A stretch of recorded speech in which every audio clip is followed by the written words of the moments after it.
So right from the start, the packaging is absolutely marvellous. Bish bash bosh, and we're at the box inside. How about that? I went for the 14-inch model with the MacBook Pro inside and 32GB of RAM. Excellent.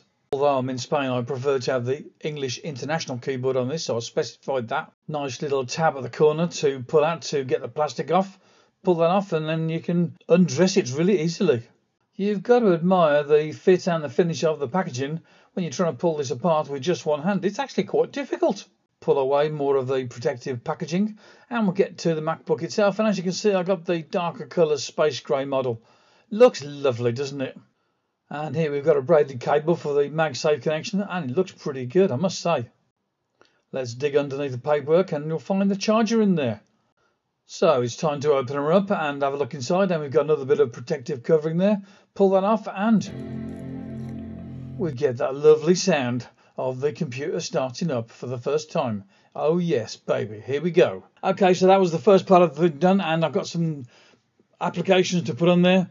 Obviously I need one password on there, Obsidian's got to go on there, Drafts has got to go on there.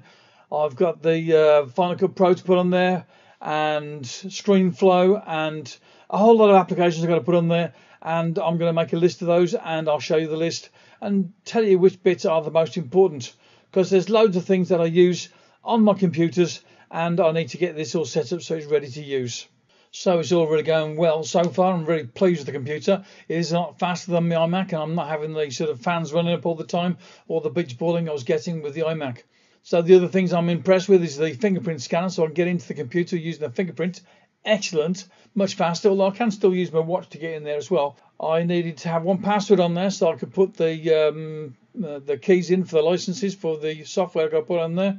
I need Obsidian on there because that's where I keep all my notes.